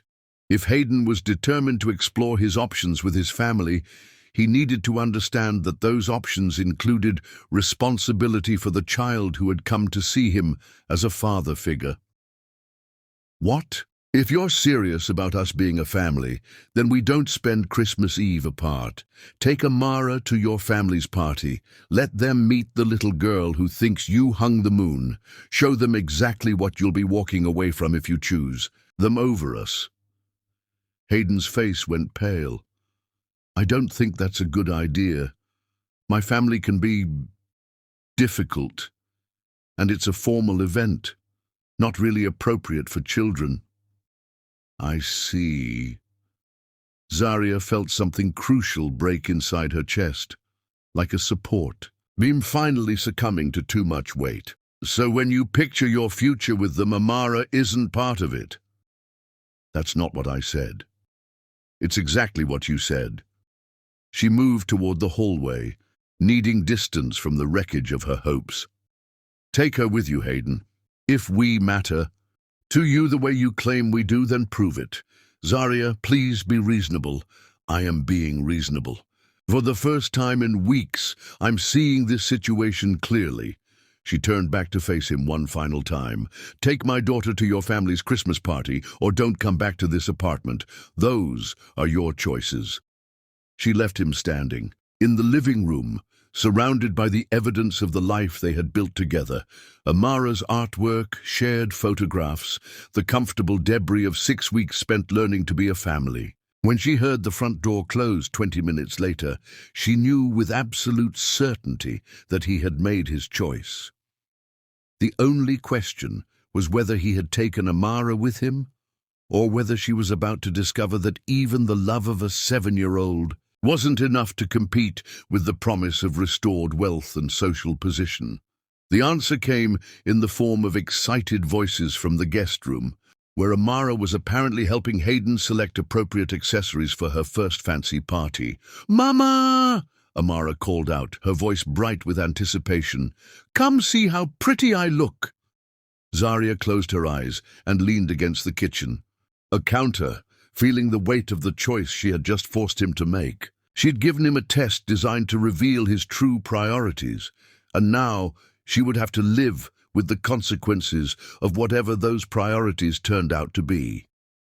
But as she heard her daughter's laughter echoing from the guest room, accompanied by Hayden's gentle voice explaining the importance of Christmas party etiquette, Zarya realized she had miscalculated something crucial. She had assumed that if Hayden truly loved them, he would never expose Amara to his family's judgment and hostility. She had never considered the possibility that he might be selfish enough to take her anyway. Chapter 8. Mama Bear Unleashed. The silence that followed Hayden and Amara's departure felt apocalyptic, as if all the sound had been sucked from the world, along with Zarya's ability to breathe normally. She stood at her living room window, watching the empty street and fighting the urge to call Ruby, to call the police, to call anyone who might help her understand how she had just voluntarily sent her 7-year-old daughter into what she suspected might be hostile territory. The rational part of her mind insisted that Hayden would never allow genuine harm to come to Amara, but the protective mother in her was screaming warnings about aristocratic families and their capacity for casual cruelty toward people they considered beneath their notice. By 7 o'clock, she had reorganized every closet in the apartment and stress-cleaned surfaces that were already spotless. By 8, she had called Amara's cell phone, the simple device she carried for emergencies, 4 times, reaching voicemail each time with increasing panic. By 9, she was pacing the length of her living room like a caged animal, alternating between fury and terror in waves that left her nauseated and shaking. At 9:30, her phone finally rang. "Mama!" Amara's voice was small and strange, carrying an undertone that immediately set off every alarm in Zarya's maternal nervous system. "Baby girl, where are you? Are you okay?" "I'm okay. I'm at Hayden's family's house. It's really big, Mama. Like a castle, but not as pretty as the ones in my books." Amara's words came slowly, carefully, as if she were thinking about each one before speaking. "Can you come get me?" The request hit Zarya like a physical blow. Amara had never asked to come home early from any event in her 7 years of life. She was adaptable, social, capable of finding something interesting in almost any situation. Of course I can come get you. What's wrong, sweetheart?" A long pause filled with voices and music in the background. "The people here don't like me very much, and Hayden is different here. He talks different and acts different, like he forgot about our family." Each word felt like a knife turning in Zarya's chest. "Can you tell me where you are exactly? What's the address?" Another pause, longer this time. When Amara spoke again, her voice was even smaller. "I don't know the address, but I asked Hayden if we could call you, and he said not yet, that we need to stay longer so his family can meet me properly. But Mama, I don't think they want to meet me properly. I think they want me to go away. The protective fury that rose in Zaria's throat was unlike anything she had ever experienced. Someone had made her daughter feel unwelcome, unwanted, less than worthy of basic human kindness. Someone had taught her 7-year-old that her presence was an inconvenience rather than a gift. Listen to me very carefully, baby girl. I want you to find a bathroom or somewhere private where you can talk without anyone hearing you. Can you do that? Okay, hold on. Zaria could hear the sound of Amara moving, doors opening and closing, the background noise fading to a whisper. I'm in a bathroom. It has a chandelier in it, Mama. A chandelier in a bathroom. Despite everything, Zaria almost smiled. Trust Amara to find wonder, even in the midst of social exile. Now I need you to tell me exactly where this house is. Look around and tell me everything you can see. For the next 10 minutes, Amara provided a detailed description of the Thorne family mansion that allowed Zaria to identify it as the Georgetown estate she had seen featured in Washington Life magazine. The previous spring, Senator Whitmore's Christmas party, the article had called it, hosted at the historic Thorne residence with its commanding view of the Potomac River. Of course, the same party where Catherine Whitmore would be in attendance, looking stunning and appropriate and everything Zaria could never be in the rarefied world of DC society. Mama, someone's knocking on the door. I have to go. Wait, Zaria said urgently. Baby girl, I want you to remember something very important. You are perfect exactly as you are. You are smart and kind and beautiful, and if anyone makes you feel differently, they're wrong. Do you understand me? I understand. I love you, Mama. I love you too, more than all the stars in the sky. The line went dead, leaving Zaria alone with her rage and a growing determination to retrieve her daughter from whatever nightmare of social humiliation Hayden had exposed her to. It took her 45 minutes to drive from Anacostia to Georgetown. 45 minutes of increasingly murderous thoughts about entitled families and the men who chose them over the people who actually loved them. By the time she pulled up outside the Thorne mansion, a neoclassical monument to generational wealth that probably cost more than she would earn in 10 lifetimes, her fury had crystallized into something cold and purposeful. The house blazed, with lights, every window illuminated, to showcase the elegant party taking place within. Valets in formal uniforms managed a steady stream of luxury vehicles, while perfectly dressed guests moved between the main house and what appeared to be a winterized garden party in the rear grounds. Zaria sat in her 10-year-old Honda, suddenly conscious of her jeans and sweater in a way that made her skin burn with humiliation and anger. She didn't belong here, would never belong here, and Hayden had known that when he brought Amara into this world of casual exclusion and inherited privilege. But her daughter was inside that house, feeling unwelcome and forgotten, and no amount of social awkwardness was going to prevent Zaria from bringing her home. She bypassed the front entrance with its intimidating doorman and manicured landscape, following a stone path that led around the side of the house toward the rear garden. If she could locate Amara without creating a scene, perhaps they could leave quietly and preserve what remained of everyone's dignity. The path opened onto a terrace that belonged in European royal palaces, vast stone spaces decorated with topiary and outdoor heaters overlooking formal gardens that probably required a full-time staff to maintain. The Christmas party sprawled across multiple levels, from the main terrace down to a lower garden area where a string quartet provided soundtrack for conversations conducted in the cultured tones of people who had never worried about mortgage, payments, or health insurance.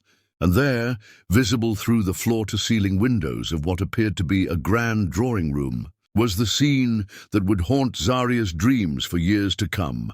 Amara sat alone on an antique settee that dwarfed her small frame, still wearing the red velvet dress they had chosen together that afternoon. She held her stuffed elephant, the comfort object she rarely brought to public events, clutched against her chest like armor.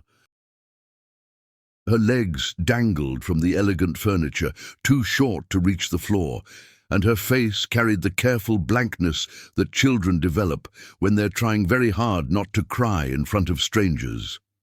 Around her, the party continued with breathtaking indifference.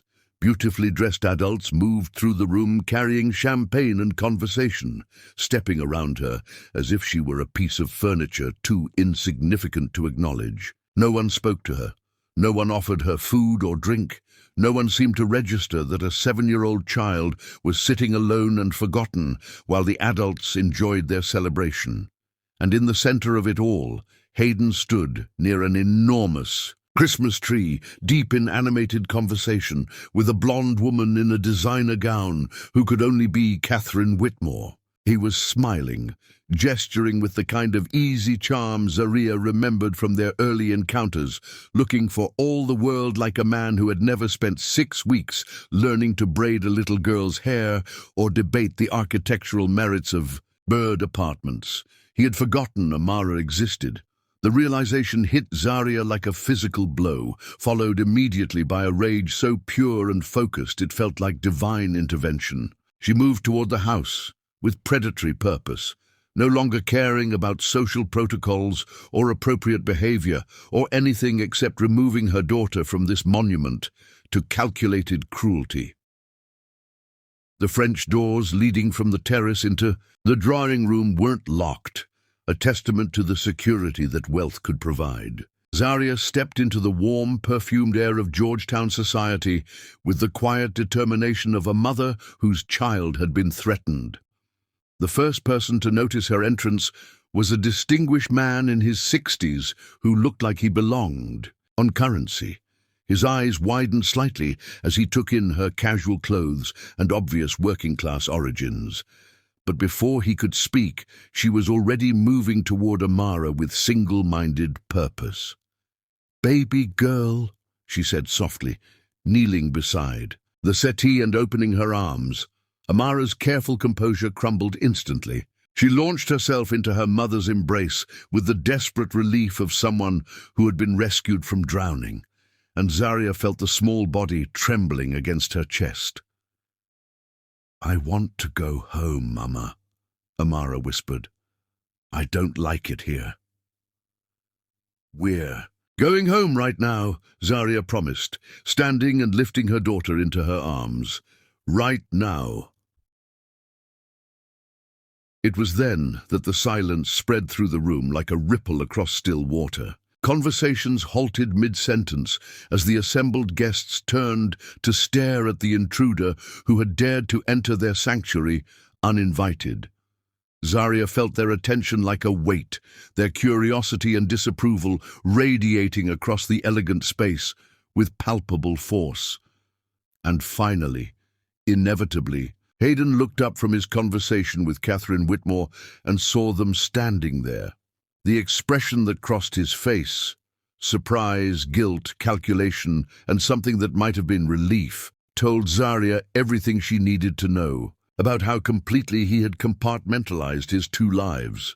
"Zaria," he said, starting toward them with obvious concern, "what are you doing here?" The question hung in the air like an accusation, and something inside Zaria snapped with the finality of a bridge cable under too much weight. "What am I doing here?" she repeated, her voice carrying clearly across the suddenly silent room. "I'm retrieving my daughter from a party where she's been sitting alone for 3 hours while the adults ignored her existence." A collective intake of breath swept through the assembled guests, and Zaria realized she had just committed the ultimate social sin. She had told the truth in a room designed for comfortable lies. "Now wait just a minute," came a crisp voice from behind her, and Zaria turned to face Victoria Thorne, resplendent in midnight blue silk and righteous indignation. "This is a private event and you are trespassing." "I'm retrieving my child," Zaria said with deadly calm, "who never should have been exposed to this gathering in the first place." "Exposed?" Preston Thorne materialized beside his wife, his face flushed with what appeared to be genuine outrage. "Young woman, you are speaking about one of Washington's most distinguished social events. I'm speaking about a room full of adults who thought it was acceptable to ignore a 7-year-old child," Zaria shot back. "I'm speaking about people who invited her here as some kind of test or demonstration, then treated her like she was invisible when she didn't meet their standards." The truth of the accusation hung in the air like smoke, and Zaria saw several guests exchange uncomfortable glances. Whatever they had intended when Hayden arrived with Amara, the result had been a room full of sophisticated adults, united in their indifference to a child's comfort and happiness. "That's quite enough," Evangeline Thorne said, stepping forward, with the kind of authority that came from a lifetime of getting her way through sheer force of privilege. "I think you should leave before this situation becomes any more unpleasant." Unpleasant? Zaria felt the last of her restraint evaporate. "You want to see unpleasant? Unpleasant is watching my daughter sit alone and forgotten while you people stand around congratulating yourselves on your sophistication. Unpleasant is realizing that the man I trusted with her care was so desperate to impress you that he forgot she existed." Her gaze found Hayden across the room, and the raw pain in her voice made him flinch visibly. "You brought her here," she continued, her words cutting through the perfumed air like a blade. "You convinced her to come to your family's party, made her believe she was welcome, then abandoned her the moment you found more interesting company." "Zaria, that's not what happened," Hayden said, finally moving toward them, but she held up a hand to stop his approach. "Don't," she said quietly. "Don't you dare try to explain this away. She called me Hayden. My 7-year-old daughter called me from a bathroom because she felt so unwelcome that she couldn't even enjoy a party with a chandelier in the bathroom." Despite the tension, several guests looked involuntarily toward the bathroom in question, and Zaria realized that even in her fury, she had inherited Amara's talent for finding the absurd in any situation. "The child was perfectly fine," Victoria said dismissively. "Children need to learn appropriate behavior for formal events. This was an educational opportunity." "Educational," Zaria repeated, her voice dropping to a whisper that somehow carried more menace than shouting. "Let me educate you about something, Mrs. Thorne. My daughter is not a prop in your family's reconciliation drama. She's not a test case for your son's commitment to his real life. She's a little girl who trusted you to treat her with basic human kindness, and you failed completely." The silence that followed was deafening, broken only by the distant sound of the string quartet and the whisper of expensive fabric as the assembled guests shifted uncomfortably. "Furthermore," Zaria continued, gaining momentum, "if any of you think that wealth and social position excuse treating a child like an inconvenience, then you're not sophisticated, you're simply cruel." She turned toward the French doors, carrying Amara toward the exit with the dignity of someone who had nothing left to lose. At the threshold, she paused and looked back at Hayden one final time. "When you're finished playing dress-up with people who abandoned you the moment you became inconvenient," she said quietly, "don't bother coming home. We'll send your things to whatever address your family provides." And with that, she walked out of the Georgetown mansion and out of Hayden Thorne's life, carrying her daughter toward the car and the future they would build without him. Behind them, the party resumed. With the practiced ease of people accustomed to pretending uncomfortable truths had never been spoken, but in the corner of the grand drawing room, an antique settee sat empty, bearing silent witness to the moment when love proved insufficient to bridge the gap between two incompatible worlds. The war was over, and everyone had lost. Chapter 9. Persistent Pursuit. The new year arrived in Washington, D.C. with the kind of relentless cold that seemed designed to match the emotional climate of Zaria's carefully reconstructed life. And by February, she had almost convinced herself that the daily ache in her chest was simply the natural consequence of a harsh winter rather than the persistent echo of loss. Almost, but not quite.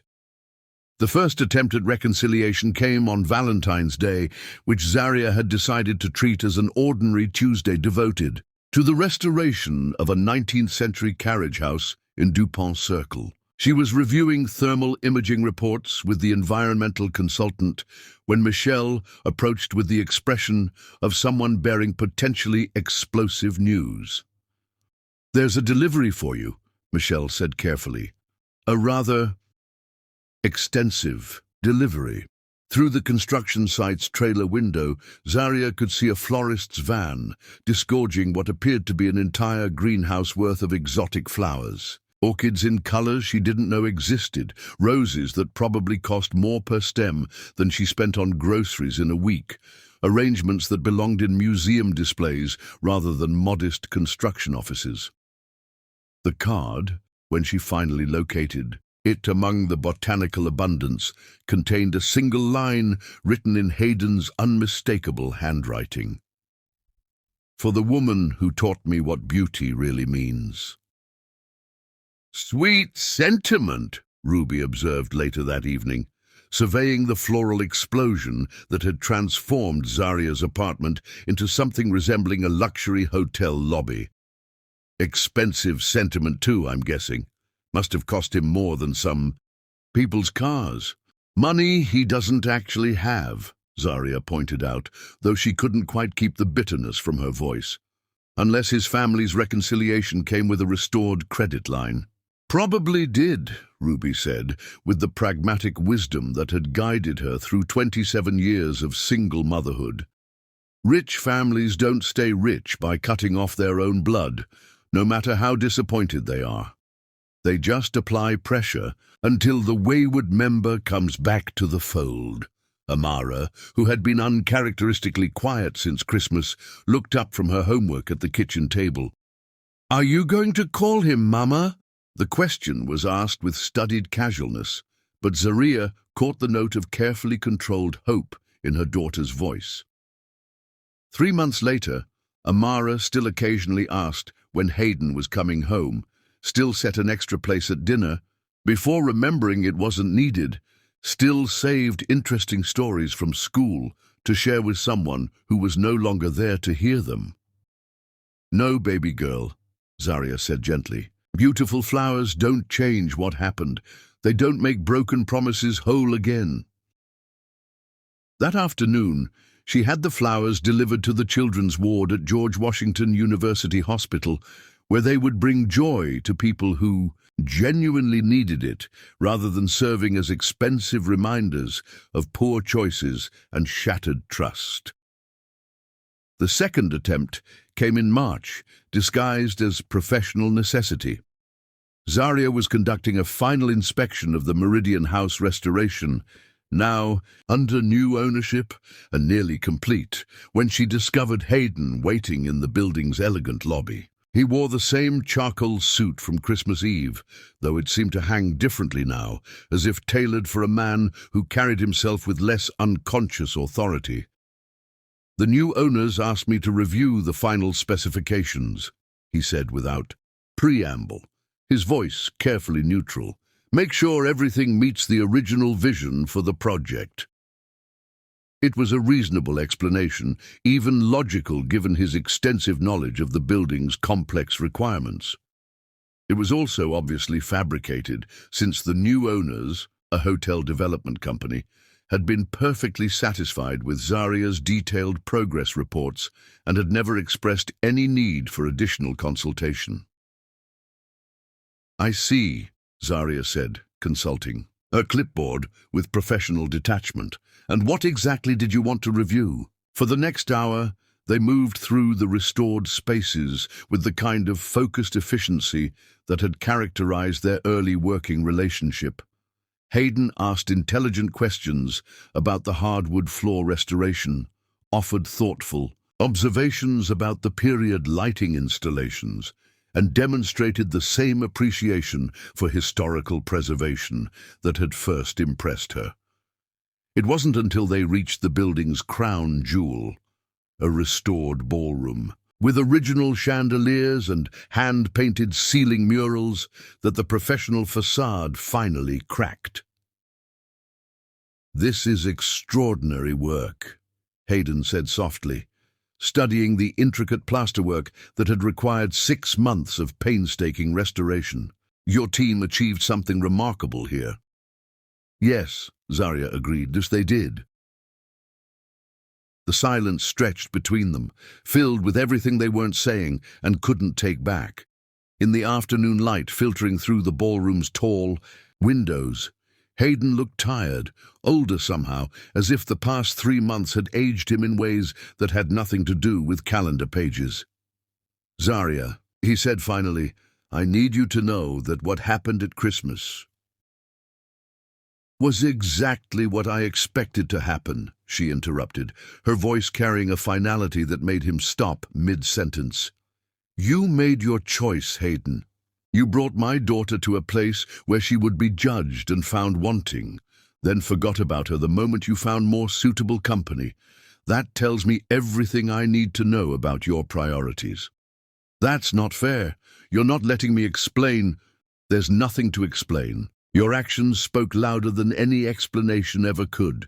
She gathered her inspection materials and walked toward the exit, leaving him standing alone in the beautiful room they had once planned together, surrounded by the evidence of what they might have accomplished if trust hadn't proved more fragile than century-old plaster. The third attempt was the most painful because it involved exploiting the one weakness in Zarya's carefully constructed defenses: her daughter's forgiving heart. It came in the form of Amara's spring science fair, where her project on sustainable architecture had earned first place in the elementary division. Zarya was photographing the moment when she spotted a familiar figure at the edge of the school gymnasium, hands in his pockets, watching Amara's excited explanation of solar panels and green roofing with the expression of someone witnessing. "A miracle. He came," Amara said unnecessarily, her voice bright with vindicated hope. "I sent him an invitation, Mama. I know you said not to, but I thought maybe if he saw my project about buildings, he would remember that we're a family that builds things together." The innocent optimism in those words nearly broke Zarya's heart. All over again. Her 7-year-old daughter still believed that love was stronger than circumstance, that good intentions could overcome poor choices, that families were things you chose rather than things that chose you. "Baby girl," Zarya said carefully, "you can't force people to be part of our lives. They have to want to be here." "But he does want to," Amara insisted with the absolute certainty of childhood. "Look at how he's looking at my project. Look at how he's looking at us." Against her better judgment, Zarya did look. Hayden stood 20 feet away, his attention focused entirely on Amara's animated description of environmentally conscious construction techniques. When their eyes met across the crowded gymnasium, the longing in his expression was unmistakable, raw, desperate, and utterly genuine. For a moment, Zarya felt her resolve waver. This was the man who had spent hours helping Amara perfect her presentation, who had taught her about load-bearing walls and thermal efficiency, who had made architecture feel like magic rather than mathematics. Then she remembered Christmas Eve, and the moment when all his good intentions had proved insufficient against the weight of family expectation and social pressure. "Amara," she said quietly, "go get your ribbon and your project. We're going home." "But Mama." "Now, sweetheart."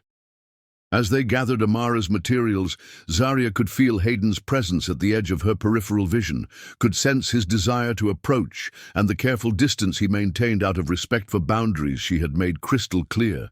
When they left the gymnasium, he followed them to the parking lot, but stopped short of actual conversation, standing beside his car with the expression of a man watching his last chance slip away. "Mama," Amara said as they drove home through the spring evening, "why can't we just forgive him? People make mistakes sometimes. Grandma Ruby says that's how they learn to do better." "Some mistakes," Zaria said carefully, "are too big to learn from. Some choices show you who a person really is when it matters most." But that night, lying alone in the bed she had shared with dreams of a different future, Zaria wondered if she was protecting her heart or simply punishing them both for the crime of wanting things that couldn't coexist. The fourth and final attempt came in May, delivered not through flowers or professional pretense or public encounters, but through the one person whose opinion Zaria couldn't dismiss: her mother. "He's been calling me," Ruby announced over Sunday dinner, dropping the revelation like a bomb into the comfortable routine of their rebuilt life. "Every week for 2 months, just to check on you and Amara, just to make sure you're both okay." Zaria set down her fork with deliberate care. "And you didn't think to mention this? You made it clear that his name wasn't welcome in this house," Ruby said with characteristic directness. "But baby girl, there comes a point where holding on to hurt does more damage than the original wound. This isn't about holding on to hurt. This is about protecting us from someone who's already proved he can't be trusted when it counts." "Is it?" Ruby's knowing gaze cut through every defense Zaria had constructed. "Because from where I sit, it looks like two stubborn people who love each other but are too proud to admit they both made mistakes." "I didn't make any mistakes," Zaria said hotly. "I trusted him with the most important thing in my life, and he betrayed that trust. You gave him an ultimatum designed to make him choose between his family and yours," Ruby countered with devastating accuracy. "You put him in an impossible situation and then acted surprised when he made an impossible choice." The truth of that observation hit Zaria like cold water, forcing her to confront aspects of Christmas Eve she had carefully avoided examining. "He should have chosen us," she said weakly. "Should he? Based on what, 6 weeks of playing house and a child who wasn't biologically his? Honey, I love you, but you asked that man to give up everything he'd ever known for something that might not last beyond the first real crisis." "It would have lasted," Zaria protested. But even as she spoke the words, she heard the uncertainty beneath them. "Maybe it would have," Ruby said gently, "but he'll never know now, because you made sure he couldn't find out. You ended things before they had a chance to really begin."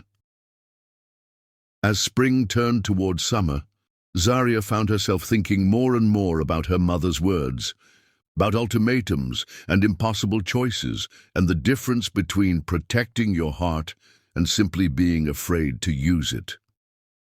But by then, the phone calls to Ruby had stopped, the chance encounters had ended, and the man who had once made pancakes, like poetry, had apparently accepted that some bridges, once burned, couldn't be rebuilt.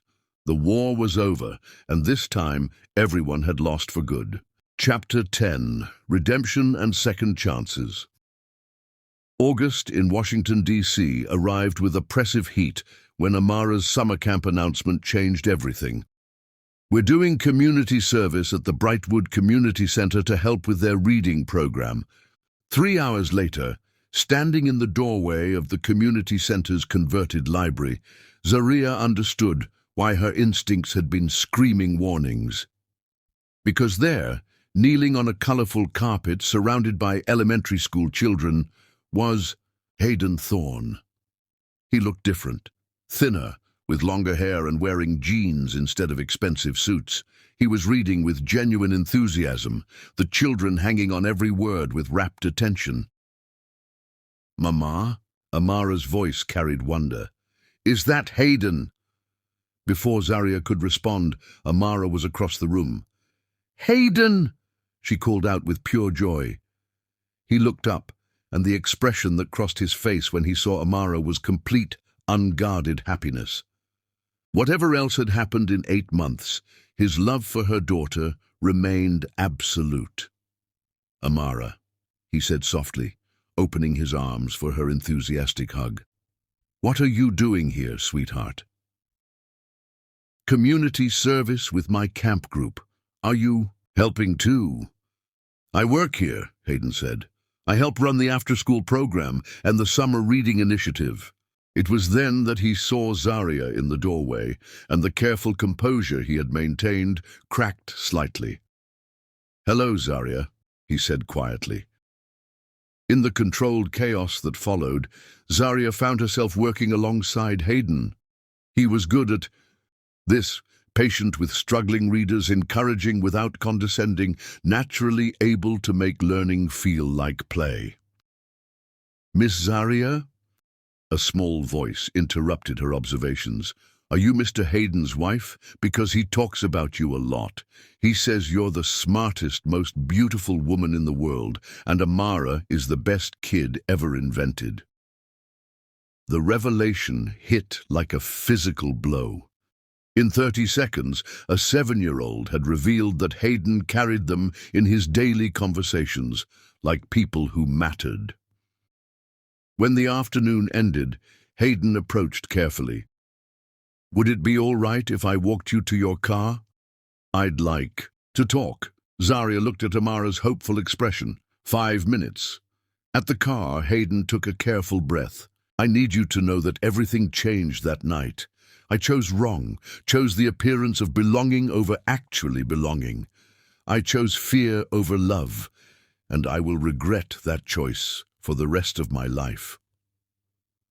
"Regret doesn't change what happened," Zaria said quietly. "No, but understanding why it happened can prevent it from happening again. I've spent 8 months learning to live differently, to build a life based on contribution rather than accumulation." He gestured toward the community center. "I started volunteering here in January.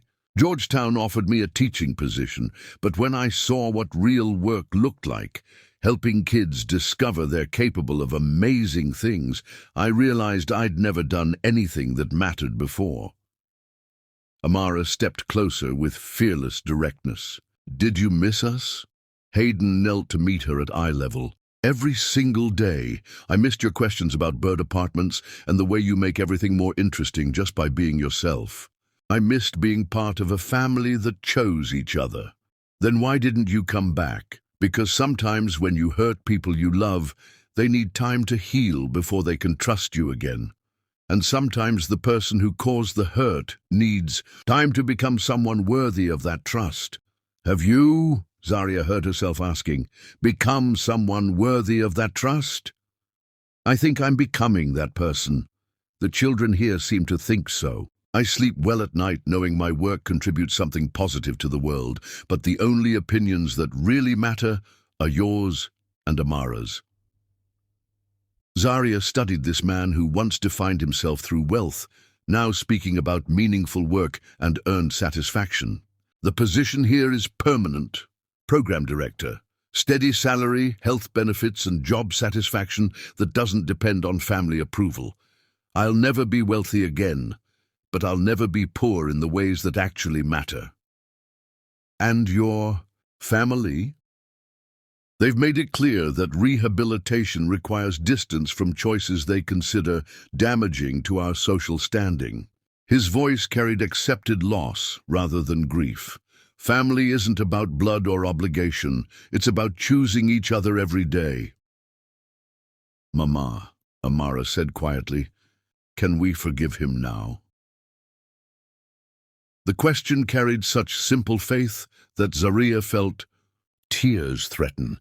Forgiveness isn't something that happens all at once. It's something you choose every day. "But we can start choosing," Amara pressed. "We can practice forgiving until we get really good at it." Despite everything, Zaria smiled at her daughter's approach to emotional rehabilitation. "Yes, we can practice." Hayden's face transformed with hope. I would like to practice being someone you can trust again. Someone who chooses right when it matters most. It won't be easy, Zarya warned. There will be bad days and difficult conversations. I know, but some people are worth the risk of trying again. Can we start with dinner? Amara asked. I want to show Hayden my room and make sure he remembers how to help with homework. Zarya looked at Hayden, seeing the same careful hope she felt building in her chest. Dinner and conversation, and the understanding that we're starting over. From the beginning. From the beginning, Hayden agreed, with better choices this time. As they walked toward their cars, Zarya allowed herself to believe that some endings were actually beginnings in disguise. That some love was strong enough to survive the worst choices, patient enough to wait for growth, brave enough to try again. 6 months later, when Hayden moved back into the guest room by invitation rather than emergency, he brought children's books, art supplies for Amara's projects, and a heart that had learned the difference between wanting to belong and actually belonging. When Amara announced her intention to build a monument dedicated to second chances, and Hayden offered to help with the architectural planning, and Zarya found herself laughing at their combined enthusiasm, she realized that happiness had never been about space or bank accounts.